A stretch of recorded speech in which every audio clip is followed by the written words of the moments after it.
안녕하십니까. 예산결산특별위원회 위원장 박상순 의원입니다. 지금부터 안성시장이 제출한 2019년도 제1회 일반 및 특별회계 추가경정예산안에 대한 예산결산특별위원회의 주요 심사 결과를 보고드리겠습니다. 먼저 본위원회에서는 이번 예산안을 심사함에 있어 재정의 건전하고 투명한 운영과 재원 배분의 적정성 및 사전 행정 절차의 이행 여부 등을 중심으로 면밀히 검토했음을 밝힙니다. 2019년도 일반 및 특별회계 1회 추가 경정 예산안은 2019년도 본예산 확정 이후 추가로 변경 제시된 국도비 보조금 등의 세입 재원을 계상하였습니다. 아울러 세출 예산은 행정 절차 이행 및 공정률 등을 고려할 때 연내 집행이 불가능함에도 총 사업비 확보 등을 위해 증액을 요구한 서안성 체육센터 건립 사업과 도로 건설 관련 예산은 전액 삭감했습니다.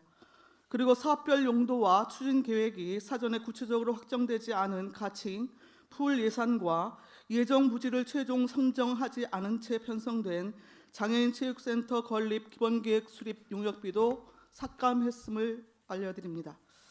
본위원회는 10개 부서 24건의 사업 관련 예산을 조정하여 수정 의결하였으며 내역은 배부해드린 예산결산특별위원회 개수조정표 및 추경예산안 심사보고서 8쪽부터 10쪽의 내용과 같습니다. 다음은 추경예산안을 수정 의결하면서 예산결산특별위원회에서 작성된 권고사항을 말씀드립니다. 첫째, 2019년도 본예산에 편성해야 할 경직성 경비 등을 추경예산에 편성한 경우가 다수 있습니다. 본예산보다 많은 추경예산을 편성한 사례도 적지 않습니다. 향후 신축성이 제한된 인건비 등을 비롯해 개별 사업의 경우에는 추진 및 진행 상황을 면밀히 파악한 뒤 계획성 있게 예산을 편성해 주시기 바랍니다. 둘째, 도시계획도로로 지정되지 않은 사업을 도시계획도로 건설 예산으로 편성하는 등의 예산서 오류, 그리고 예산서와 설명서의 불일치 등 의회에 제출하는 자료 작성의 문제가 거듭되고 있습니다. 사전 신중한 검토와 자료 작성의 정확성을 재차 촉구합니다. 셋째, 죽산도로 중로 2-3호선 2구간 개설공사 등 충분한 검토를 거쳐 본 예산에서 삭감한 예산을 특별한 조건의 변화도 없는 상황에서 추경안에 다시 편성한 경우도 있습니다. 이는 의회의 예산 심의권을 침해하는 행위로 반복되지 않길 바랍니다. 넷째, 주로 도로건설 사업에서 중기지방재정계획과는 다른 연차별 예산이 편성되고 있습니다.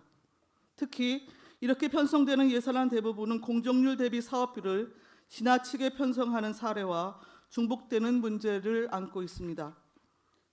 본예산 심의 때도 말씀을 드린 것처럼 시민의 세금을 잠재우는 일 없이 정책적 배려가 필요한 적재적소에 활용될 수 있도록 예산 배분에 만전을 기해 주시기를 재차 당부합니다.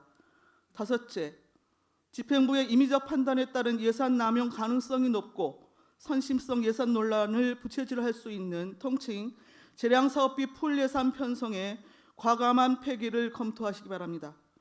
예산은 사업비 편성이 원칙이고 주민생활과 밀접한 수건사업 등의 예산을 오롯이 주민에게 돌려주기 위해서는 구체적인 사업 목적과 용도를 지정해서 편성 집행하는 것이 타당합니다. 절차와 과정이 투명한 만큼 예산 배분의 민주적 형평성도 담보할 수 있을 것입니다. 이상으로 2019년도 일반 및 특별회계 제1회 추가경정 예산안 심사 보고를 마치겠습니다. 고맙습니다.